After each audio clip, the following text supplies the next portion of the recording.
Welcome back to Occasional Randomness.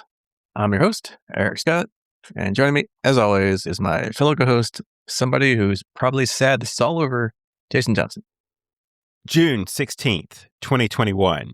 We began this journey, and now here we are. Through the wormhole and at the far side of the universe. Story. Yeah, let's go. Yeah, so again, we've tried to put this off as long as we could, but yeah, this is it. The end of televised Farscape, which we'll get all up in here in a minute. But yeah, like you said, yeah, our 5-year personal saga with this show is almost over. Like you said, it was almost, a little over 5 years ago that we started the first episode of us talking about Farscape. Although back then we did 2 episodes at a time. I don't know what we were thinking back then. I guess we were just young, ambitious, and full of energy. I don't know. Oh, I'm still young. Yeah. but not so ambitious. So maybe I'm not as young as I think I am. But yeah, we were definitely burning the candle at both ends, or the show at both ends. Yeah. Somehow we did it. I don't know, but yeah. See Muppets in Space for more information. That's right. Farscape flashbacks here on Podbean. But yeah, so enough of that for now. We'll get into that here in like 20 seconds. But as always, our little announcement here. If you like what we do, give us a like or a review, or better yet, spread the word, tell everybody you know, and have downloads like crazy. We'd appreciate it. Please and thank you. All right, so this time the recap's a little not as long as the last one because it was mostly lots of action, so which we like about Farscape. So, as you would expect, part 2 picks up right where part 1 left off, with gas filling the room and Rigel convulsing because he's, I guess, going to labor or something. Aeryn lifts Rigel above the fumes, while Crichton and Scorpius determine that the gas is combustible at high temperatures. Crichton lifts Sekozu to the ceiling, where she shoots a flame ball from her hand, remember that, and blasts the exit open, taking out 2 Chariot guards. Once outside, the crew gets rescued by Luxon's ship when it breaks through the side of the decimator. While Scorpius and Sekozu provide cover fire, Crichton works to transfer the baby back to Aeryn. During the chaotic procedure, Aeryn jolts and tells John, "I'm pregnant." Whoop. The crew escapes down a pulse-resistant hatch after Scorpius burns a hole through it using his cooling rod. So another cool thing that does. And they meet up with Jothi, Chiana, and the Luxon soldiers to flee the Scaran vessel. Back on Moya, Scorpius and Sekozu discuss Crichton. Scorpius believes John's resistance to building a wormhole weapon is wearing thin now that he has a family to protect. Knowing what he must do after seeing Stark suffer from the energy he's holding, Crichton flies his module into the wormhole to see Einstein. He demands the knowledge to make peace, leading to their, I guess, what they used to do in the other episode, their familiar rhythmic countdown. Time, Einstein asks. Flies, Crichton responds. Flies, Crichton responds. Yeah. Are you going to do that one? Okay. I thought it'd be funny, but go ahead. Okay, well. Time, bandits. Time, wounds all heals. Time, Rosemary, and time. Time ends, Crichton says, and Einstein reaches out his arm. Then John returns to Moya, drowsy and half crazed with the knowledge of wormhole weapons. In his mind, Harvey celebrates by showing him a billboard for Harvey and John's Construction and Engineering Company. Wormhole weapons to the stars. Back in reality, Aeryn tells John that the war is not his responsibility, but John responds, "No, Aeryn, it's not what I want. It's just that fate keeps blocking all the exits, and no matter what I do, I just keep circling closer to the flame." Before they can plan further, the Scarans attack. Moya is forced to descend into the atmosphere and crashes on the ocean bed of Kajaga. With Moya taking on water, the crew takes a watertight transport pod to the surface to reunite with the Eidolons. They discover the Scarans have launched an extermination path across the city. They make their way to a great temple where Captain Braca, some peacekeepers, and a group of Eidolons are holding out just barely. Later inside the temple, Aeryn's water finally breaks, and the situation turns critical when a Diagnosian is shot in the head by oncoming Scaran forces. With gun battles raging all around them, Chiana has to step in to turn around the baby, which has become breached. Mid-battle, Scorpius discovers a Scaran transmitter on Sekozu's back. He grabs her head exposing her as the spy. So we were wrong. And tells her, I've never met a spy more resourceful, more tenacious, but you have ruined something unique. Back at the fountain, Aeryn demands that Stark marry them immediately before she gives birth. Rigel coughs up Crichton's mother's ring, which he had been keeping in his stomach. Ooh. Ew, yeah. After Stark blunders through a Sheyang prayer for the dead and a Delvian puberty rite, he officially marries them. And moments later, Aeryn gives birth to a baby boy. Oh. Finally, the crew forces their way out into the streets to reach Moya's docking web. They get ambushed by Chairs and Scarens, and Brackett gets shot in the knees. During the heavy crossfire, War Minister Akna corners Crichton, saying, at least you'll die. But Aeryn shoots her dead from behind, stating, it's a boy, in case you're wondering. And unfortunately, disaster strikes when Dargo is skewered by a Scaren spear. Dargo. Mortally wounded, he refuses to let the crew carry him and insists on staying behind. He says goodbye to Chiana and exchanges a final moment with Crichton. You're the closest friend I have, says Crichton. You could have done better, says Dargo. Nowhere in the universe, Crichton replies. John hands Dargo his pulse pistol and pulls a screaming Chiana away. As the rest of the crew jumps into Moya's docking web, Dargo makes his final stand against the attackers, shouting, I'm your daddy!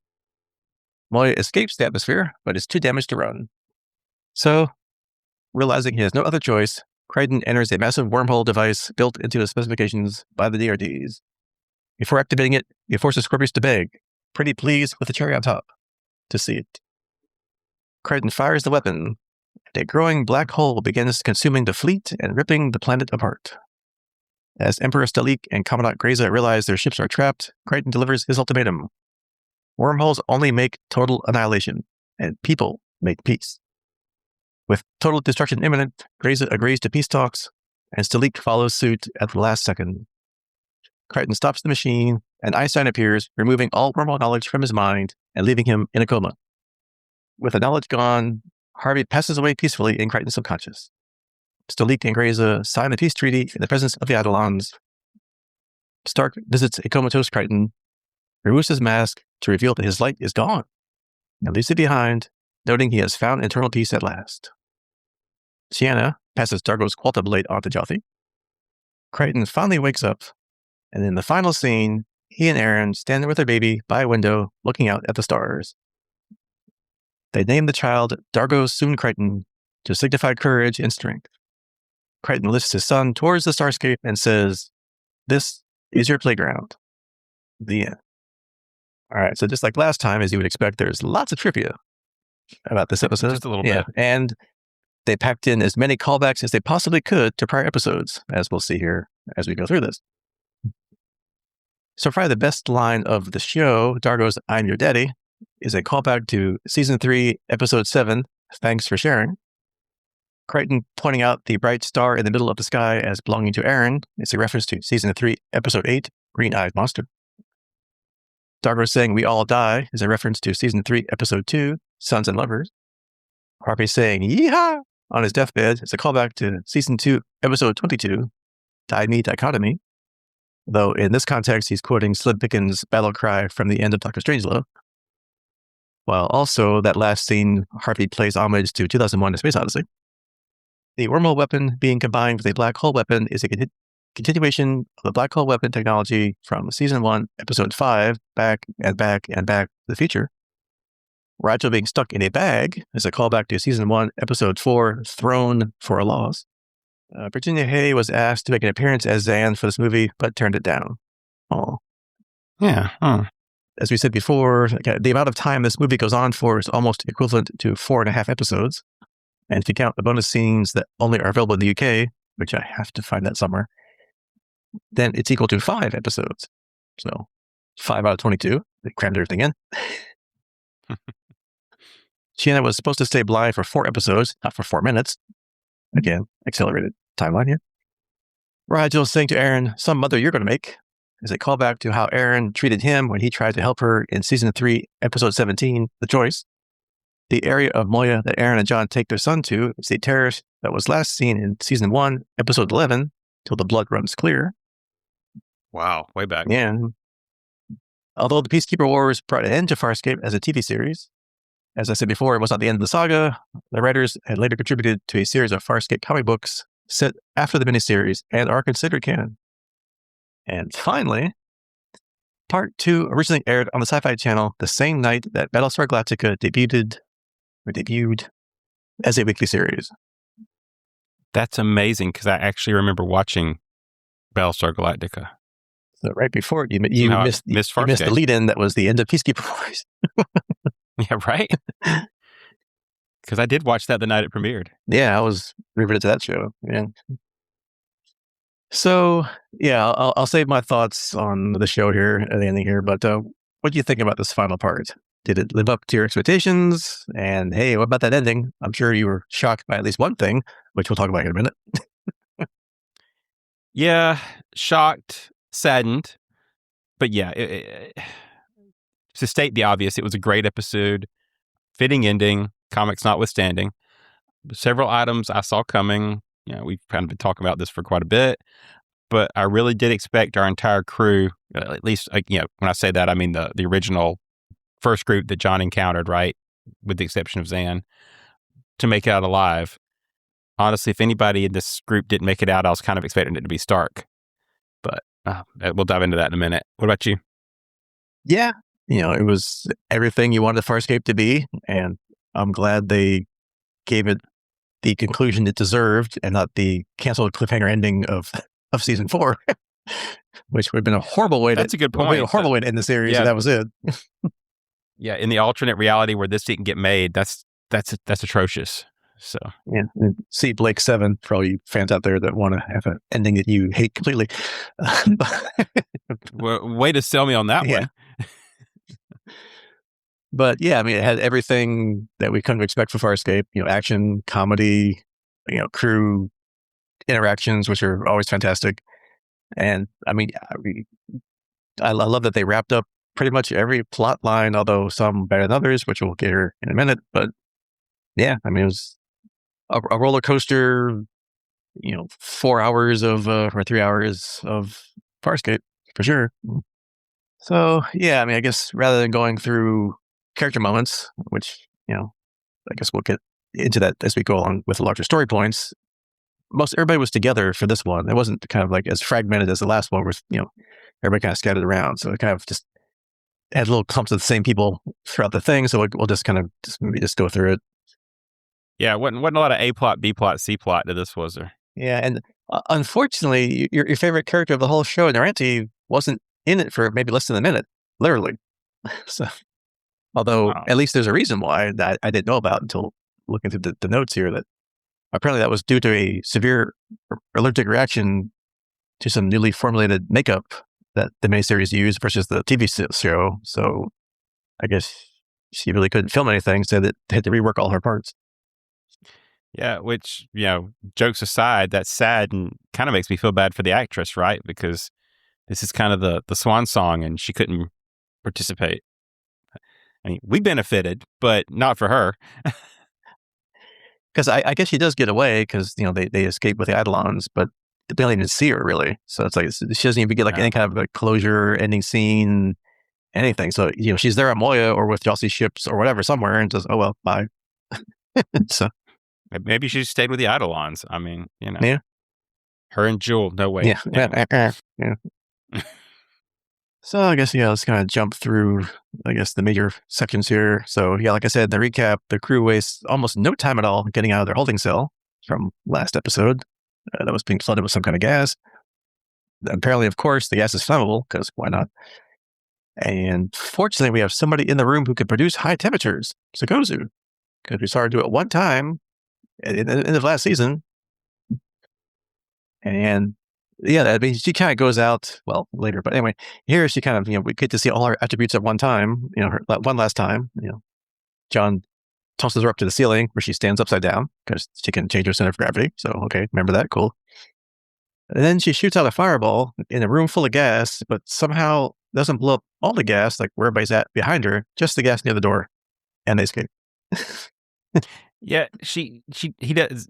John does question that of something like, or somebody did about, won't that blow us all up? And she's like, I can control the the gas or the flame or something as an excuse. But I guess my only statement there, spoiler for later, is I'm sure it's because they wanted to for the plot, but why did she help him escape again? That's the only part that didn't make any sense to me. It's like, why would she, knowing what we know towards the end, help the crew get out instead of keeping them there where they have more control? I don't know. Doesn't seem to work out well. Yeah, and I forget, was the gas wasn't lethal, right? It was just going to like knock them out or something, or maybe because they still wanted Crichton for his wormhole weapons, or they'd at this point say, screw it, just kill him.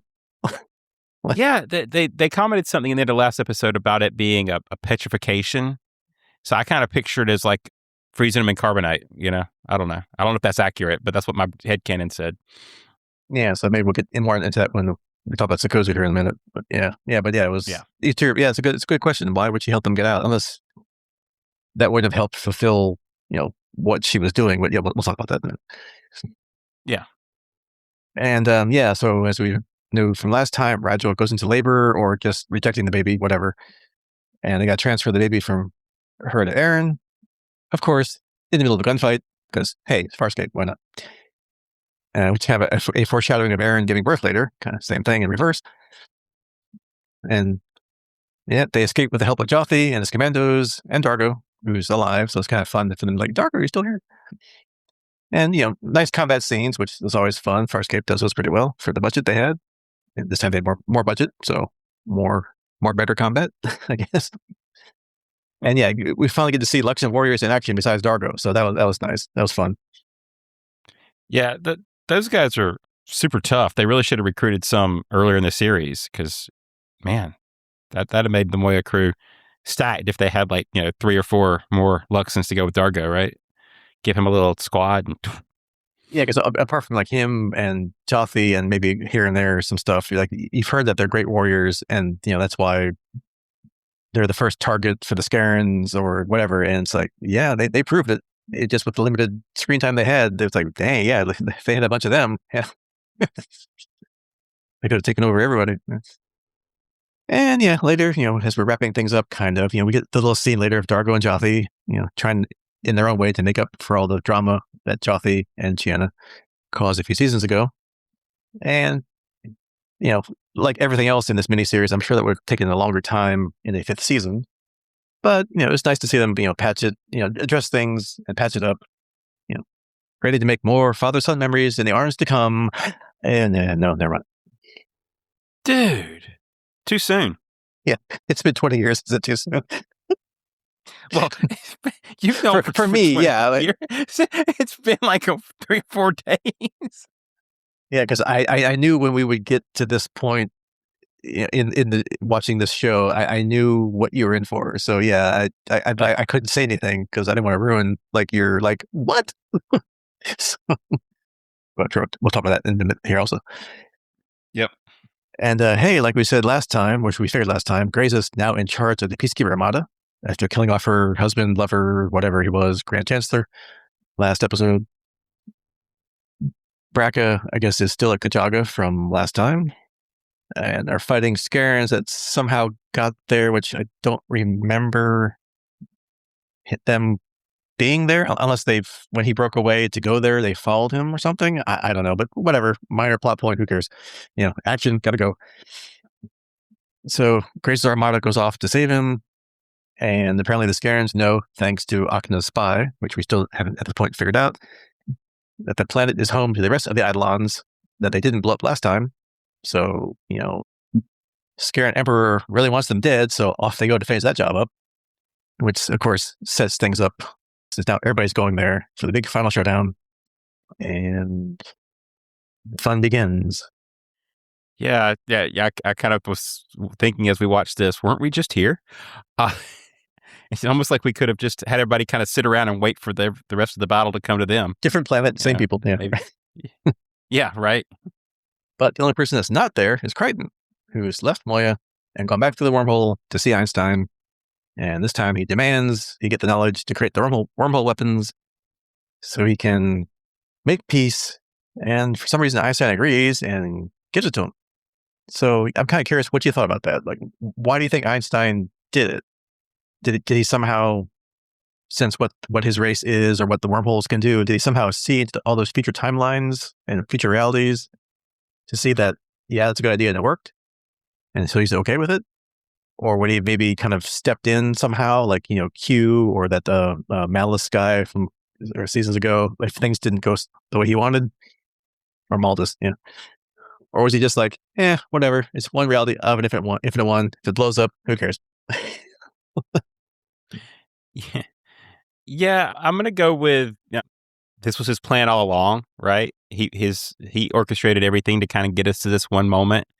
Kind of the precursor to the way Doctor Strange, orchestrated Endgame to have just that one reality or one way that it worked out. This was his way to make peace and save, I guess I'll say, most of the universe, given the battle. I don't know if that holds up, but that's my head version. Yeah, I mean, it's as good as anything because, it's like, all this time they've been fighting it or they don't want it. He's like, yeah, okay, here you go. So I'm like, okay, I guess he knows something or he would have done it. All right. So. And then, we have our next to last Harvey and John fun, which is, again, one of the hallmarks of Farscape, if you remember. I love, and they really went all out with these last two scenes. I love the whole Harvey and John's construction and engineering thing with the models. And he's like, this is big and this is wonderful. And the tagline, wormhole weapons to the stars on the back big billboard. That was hilarious. And while we're on the Harvey subject, because you look at one more scene, why not jump ahead? So at the end, we got our Harvey's deathbed scene because, there's no more reason for him to be there in John's head. And they mirrored 2001: A Space Odyssey pretty accurately at the ending of that movie. So so what do you think of our final Harvey scenes, which, as I said before, are the better known scenes of Farscape? Yeah, it's Harvey, right? So I loved him, although in all honesty, I haven't seen 2001, so I didn't get that reference. But yeah, again, one of my favorite parts of the show has been the interaction with Harvey in his head. We've gotten, a lot of the great Looney Tunes moments, for lack of a better way to say it. Literally. Yeah. And I think this was literally, and was a great send off for Harvey. You kind of wondered as they were wrapping things up how John would be able to live the rest of his life, with Harvey still in there. So it's kind of gives him peace while still giving us as a viewer a great final glimpse of the character. I won't spoil 2001, but if the scene in Farscape was kind of weird, it didn't make much sense. It's even worse in 2001. You have no idea what they're doing. It's like minutes of this weird stuff, and it's out there. But so yes, in space. Yes, kind of. Yeah, it's a weird movie, but it's fun. So you have to watch this at a time. But Harvey's done. He had his moment. He had his final big scenes and shuffles off to join Dargo somewhere. I'm surprised he didn't go off as a crash test dummy, but it still was fitting. And then so like we said before, on Kajaga, Raka is holed up in a temple with some of the remaining Eidolons from the Scaran attack last time, except poor Jewel, I guess. She's hiding in dozens of Eidolons Norenti has found in her one little scene there. But I guess the one that's left says all of them should be able to have enough, I guess, knowledge or force to make peace with the Peacekeepers and Scarans, because now Stark has transferred Yondaleo's knowledge into, I guess, Mooma, I think was her name, the priestess we met last time that was going to marry Crichton and Aeryn, and then things happen. So, she can train everybody else. So finally, this big moment. We'll get another big scene later with all the purple lights and everybody talking and making peace and a big kumbaya moment and celebrating, and the end, right? That's how it's going to end. Sounds right to me. How else would you do it? Yeah, I mean, why not? That's what we've been going for the end of last season and the first half of the Peacekeeper Wars. That's the whole point of this. Yep, they make peace as peacekeepers and fade to black.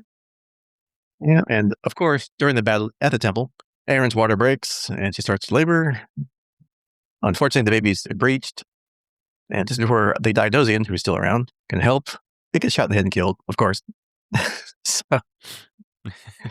Shannon at the rescue. She, I guess, gets it back pointing the right direction. Then Aeryn gets in the fountain with John. but before she can give birth, she wants Stark to marry them. Okay, I like that. Makes sense. So what do you think about that kind of scene? I mean, that's pretty much as Farscape as you can get, right? You got a gun battle going off everywhere. Stark messing up the ceremony. Rigel, for some reason, was still hoarding and coughs up John's mother's wedding ring that I'm guessing, was probably going to like hold it to sell off later, like he does. And yeah, like I said before, just gunfire. She's shooting people. It's okay. Yeah, stop now. Push. Nope, because she's still shooting people. I'm like, that's Farscape completely right there in that like 3-minute scene. Yeah, I agree completely on that. It's probably the most Farscape thing our crew has time to do, right? Since we're moving at battle zone pace. So yeah, this was kind of our big crew interaction together as they're in the middle of the firefight. If I had to pick one, I really love the fact that Aeryn refused to put down the gun and stop fighting. She was trying to keep shooting and didn't want to let anybody else take it from her, because John eventually convinces her to do it, let him be the one shooting, but she's the warrior and she's going to do it. So regardless of whether she's supposed to be giving birth or not. Yeah, and the one part where he's got a knife, she's like, okay, good, I'll cut it out. He's like, no, it's for the cord. Like, we're not trying to cut anything. While she's still shooting people. And during all this, we also learned who the spy really is. Not Grunchilk, as we kept hinting at, or they kept hinting at, but for some reason, Sikozu. She says she made a deal with the Scarens to free her people in exchange for Crichton, apparently. I don't know.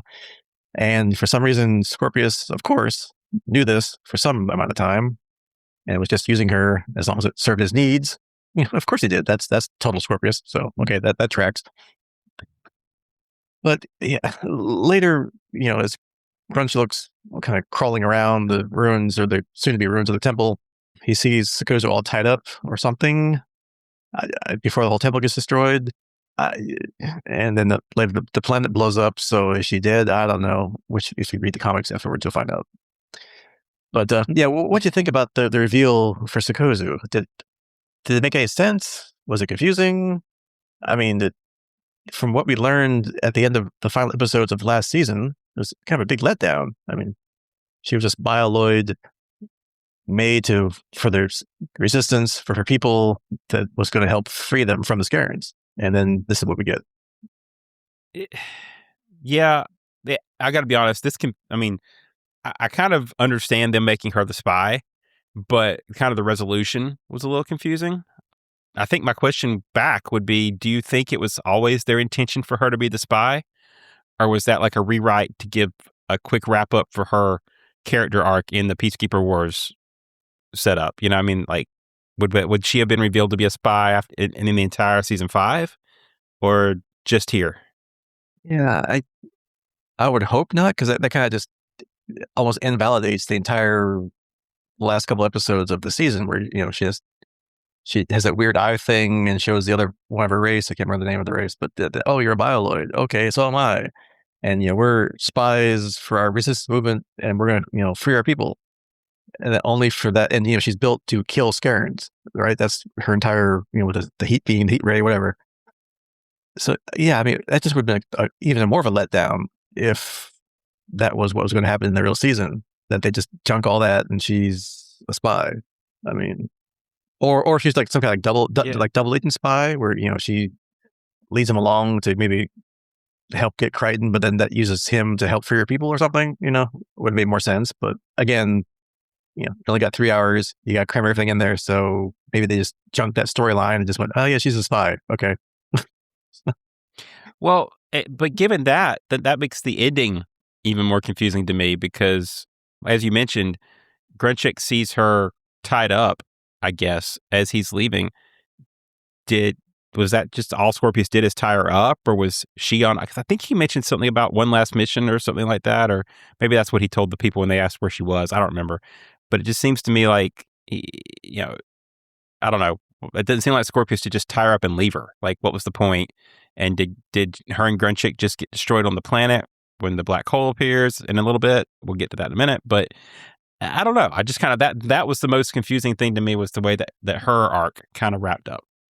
If there were like another half hour worth of scenes, maybe that was one they cut and then they just left Scorpius's line in because that was something else that happened, but we didn't see it. I'll have to try and see if we can find that extra footage or something. Yeah, that's what I was just thinking. I need you to track down that extra footage because, yeah, I don't know. Kind of an odd wrap for that whole, like you say, where we were pre-Peacekeeper Wars to now. I mean, I know they changed their look, but the whole thing just seems off. So, spoiler for the comic books because it's in the first issue or whatever. Like she's alive, so somehow she gets off the planet. I didn't go downstairs and find them to read them again, but I remember she was in the comic books. So, did she take Dargo with her? No, unfortunately, Dargo's still dead in the comic books. So, sorry.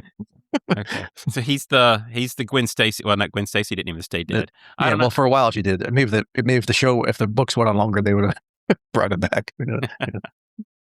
Except that the old joke, nobody stays dead except for Gwen Stacy, and then they blew that. So think about it. We didn't see him really die, which we're kind of jumping ahead, but anyway, we'll get. So. Oh yeah, sorry, spoiler.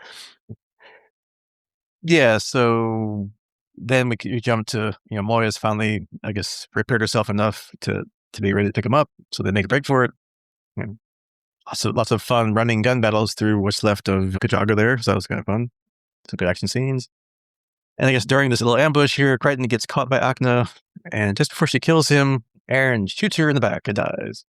And I love Aaron's last line to her, "It's a boy," in case you're wondering, because that kind of nicely wraps up that whole subplot, or actually a whole episode, really, when Akna's torturing Aeryn and the baby last season after they captured her from the one girls trip episode there. So again, that was a well-deserved ending. They wrapped that one up, that little plot thread up. Check. Good job. Yeah, I was glad to see her go and not end up as the Empress, right? Because that was the Scarran Emperor guy's offer to her was to, if they won, that if she killed Crichton, he would make her Emperor and he would be something higher, Super Emperor or whatever. So instead, she gets the end she deserves. So. Yeah, she got to try out the throne. She was liking it there, and she probably had some good ideas for coming up. Oh well, too bad. Yep. And so here's the point now. So probably what I'm sure you did not think was a well-deserved ending. In that same fight, Dargo gets run through by a Scarran spear, and unfortunately is mortally wounded. So we got the very touching moments with them all saying goodbye to Dargo, as he's going to stay behind to hold off the Scarrans.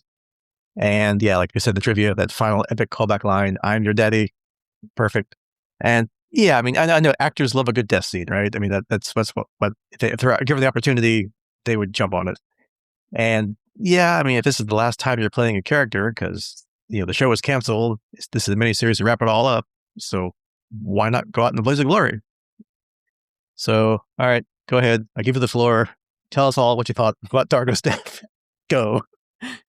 Yeah, so I think I've mentioned at the beginning, I really did think the entire crew minus Zahn would have come out alive, right? I mean, Jules, Sikozu, kind of the periphery crew characters, but the original prisoners plus Aeryn that were on the Moya when Crichton first appeared, right? That they've been together for the entire show, and I just didn't think, even up until pretty close to the end, I didn't think his death was going to stick, right? I thought, somebody was going to find him and get him off the planet, or something would happen, or he, whatever. But like you said, everybody loves a death scene, and if they're going to kill a character of the crew, obviously we lost several others here, but I think he made the most sense, and his death was the most fitting, right? He had patched things up with Chiana, he'd patched things up with Jothi, he was in a good place, and now he can go be with his wife and afterlife and all that kind of stuff. So I don't know. I obviously I was torn up by it. I didn't see it coming, but for his character, I think it was a great death. So that's at least comforting. Yeah, and I was going to say earlier, as the usual sci-fi trope, we didn't see the body, so right. But unfortunately, then later the planet gets eaten up, so it's like, well, I guess that's it. Well, but you mentioned Sikozu showing up later. Yeah, so true. I don't know. Yeah. It's sci-fi, so yeah. Plus, it's sometimes it's important to keep somebody dead because it makes things have more meaning to the show than like, oh, he'll be back in 5 minutes. Yeah. All that drama. Yeah. He had a that's the clone. drama. It's nothing important, They cloned him earlier, so it was fine. Yeah. He wasn't twin though, like John and the Janet that were the one time. So yeah, you never know. Maybe he was. Yeah. Not that we saw. So yeah, maybe it was a cutting room floor thing there. He's still around somewhere.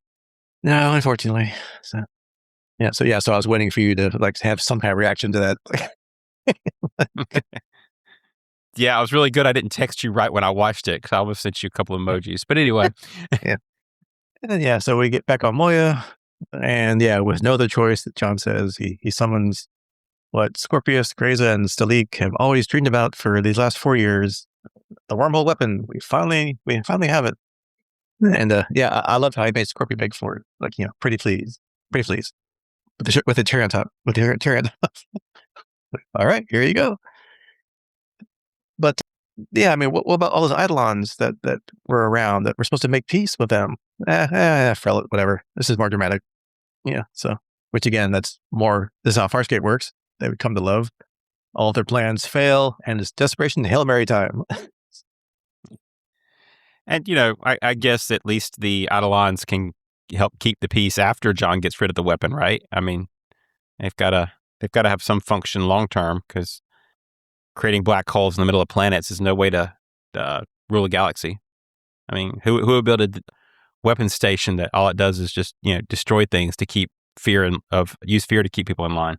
Yeah, at least they can do something. They can have like they can adjudicate things still. Right? They can still come to help with peace things. Just not this big giant one that we're all thinking they were going to do, but they can do stuff later. And so we finally get the wormhole weapon, which I guess is really just a black hole. And it starts getting larger and larger and starts to devour the planet, which, I mean, come on. I mean, the Eidolons, peace. I mean, Eidolons don't matter, apparently. Them and crackers. Yeah. Nobody cares. They don't matter. Just don't make Eidolon crackers. That's a bad idea. Yeah, we already had several episodes where they ate like weird things and stuff happened to them. So we don't mix up Eidolons with food. Yeah, never good thing. And planet's gone. So Dargo, Sikozu, Grunchlook, everybody, that's it, gone. Oh, except for Sikozu, the comic books. Yeah. And this was the point that I did give up hope of Dargo showing back up. Yeah, it's like, well, he's still down there. Oh. Yeah, ooh.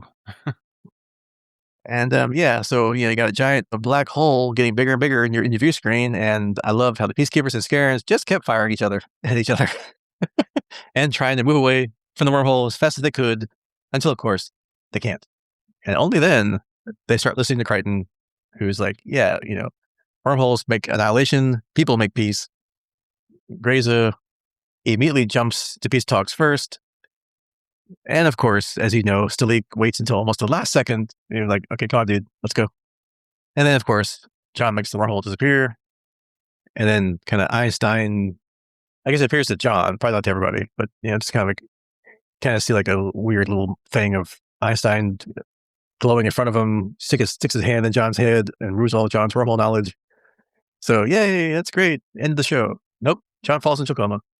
But we get some like flash forward, I guess, scenes of Grayza, Stalik. That's a different show. Of them signing a peace treaty, with Scorpius smiling at them all. So, I don't know, peace? Maybe, probably, I guess. Yeah. This just needed like some montage music, some like Queen or something playing in the background as all this kind of went on. But yeah, little We Are the Champions. And then we get our kind of final scenes with our... Oh, no, even better. What was it? Why Can't We Be Friends? Like they did at the end of Lethal Weapon 4? Yeah. I haven't watched that in a while. Yeah. And we got our final scenes with our surviving characters. Stark visits the comatose Crichton, saying he's finally found his inner peace. He takes off his mask and leaves it at Crichton's side, which we saw before with the duplicate Crichton that died. But this time his inner light is gone. So I thought that was interesting. What do you think about his final stuff?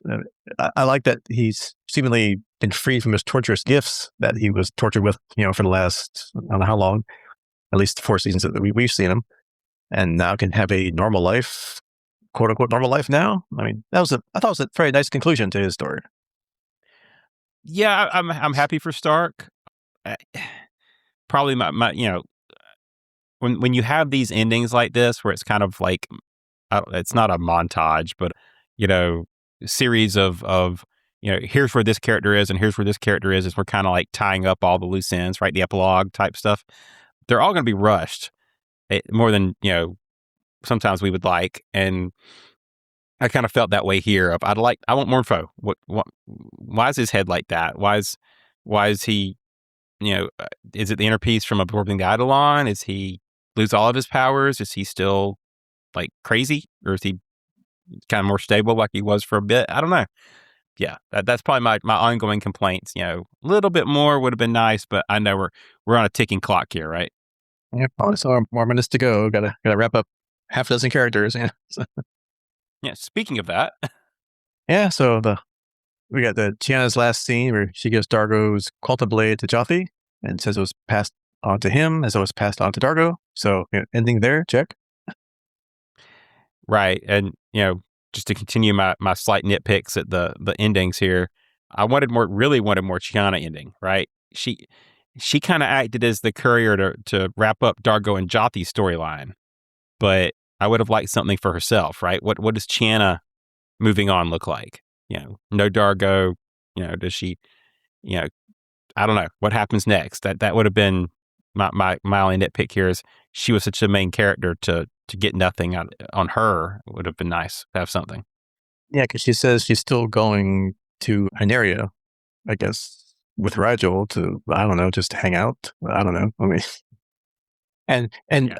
I think I said, or maybe right before, that if the fifth season would have happened, they would have brought her brother back and did the whole Nabari trying to take over the universe thing, or at least had him back doing something. So, which we thought that would have been a great thing to bring back at some point during the show. So maybe she would have had something more to do in the season if they didn't chop up the. Maybe she'll get a spinoff. Yeah, I don't know if anybody thought of spin-offs of Farscape. I don't know. That's really good. Yeah, the channel.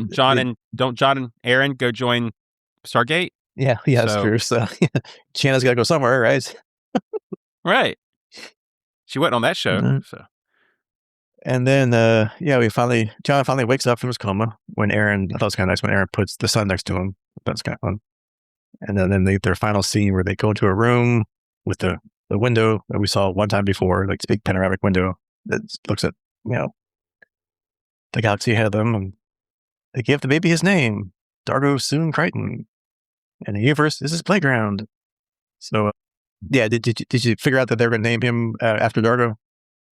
Yeah. Like I said, once the black hole ate the planet, and I accepted that Dargo was dead, I totally called that they were going to name the kid Dargo. I mean, that just seemed like the right thing. So. Yeah, unfortunately, we don't have Grandpa Jack to come on to look at his grandson. But oh well. I mean, well, he's still out there, right? Or did he die? Yeah, no, he's still on Earth, so I guess they could get back to Earth somehow. Unless John can't make wormholes now, so is he stuck? Quote unquote. Well, see that we don't actually know how much wormhole knowledge he lost, right? Did he lose the weapons, but still can wormhole to Earth, or is it all gone? I don't know. Yeah, so that's it. All of our crew. Oh wait, Rigel. What happened to Rigel? Nothing really. We don't. There's no ending scene. Nothing. He was like stuck in a bag. Then he wasn't, and then that's it. So I guess he's going back to Hyneria.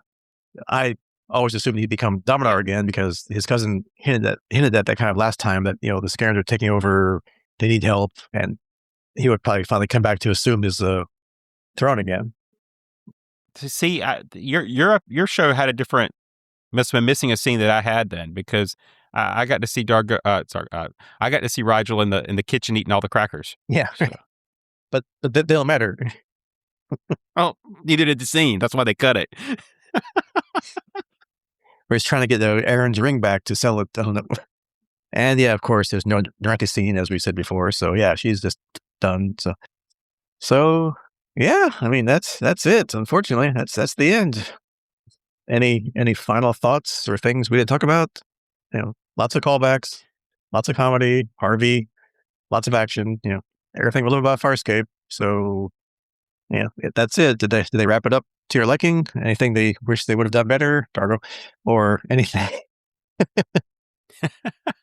No, I think we hit. It could have been so much worse if we hadn't had this miniseries to wrap up the storylines.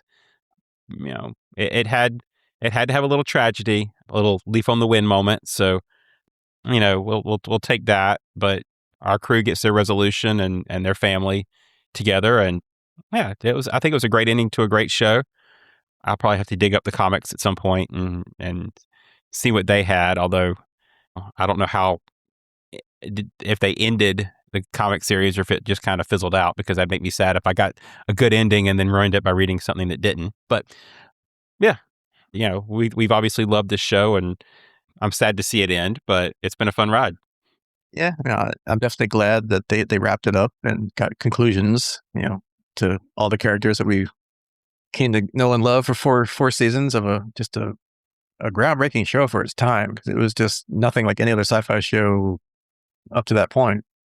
And yeah, it's crazy to think they went straight from this to Battlestar Galactica. That's insane that this wrapped at the same time that started. It's a weird shift. That was the next sci-fi budget series they were paying for. So, but at least we got to wrap up this one. So it was a weird handoff to go from Farscape to Battlestar Galactica. Spoiler: there's no Muppets on Battlestar Galactica. No, just robot people, but not really Muppets. Yeah. Oh, I guess that's it. Goodbye. No, I guess next time we'll probably come up with some kind of retrospective, our last 5 years of watching and talking about this show. Not sure what we're going to do yet. I don't know. Maybe just kind of go through our recollections of the series, maybe like the best and not so best stories. We have to go over those shows, see what we thought was good back then, see if we still think they're good now. Boy, you're really going to test my memory. Hey, go watch them all again, and then we'll catch up. So yeah, go watch all 4 seasons for next time. That's your homework. No, just kidding. I got nothing else planned. Why not? It'd be fun, just kind of reminisce over the last 5 years and figure out what's next, because I don't know. Yeah, like I was saying, we could always just go back to episode 1 and start recording them all over again. Yeah, see. Or you know what? Maybe just a full hour episode where we talk about how great Naranti was. Yeah, we could probably fill the entire hour with all her bits that she did in the one season. But well, I mean, her stuff in this Peacekeeper War episode alone would take us a half hour. So, I mean, if she was around at the end, could she have saved Argo? I mean, come on. Oh man, but she wasn't there, so they changed it around. Just saying. No, you know what? We'll go back. There's your follow-up show. The whole rest of the whole show from Naranti's point of view. Yeah. See it through her eyes. Or through Moya. Let's see what Moya's thinking about all this stuff. Because we had to wrap up with Moya. I guess they just, or Pilot.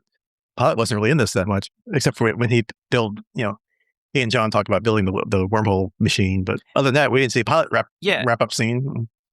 No, not to loop us back as we're trying to exit the wrap up here, but I chalked that up to them struggling with his voice, right? Because they lost the voice modulation, and I think they just really limited the Pilot usage because of that. So yeah, I guess that's our homework for next time, unless we have something else that comes up that we want to record, as randomly, occasionally that we do here. So yeah, so homework for us, I guess. Yep. So we'll see you next time. Goodbye. Goodbye.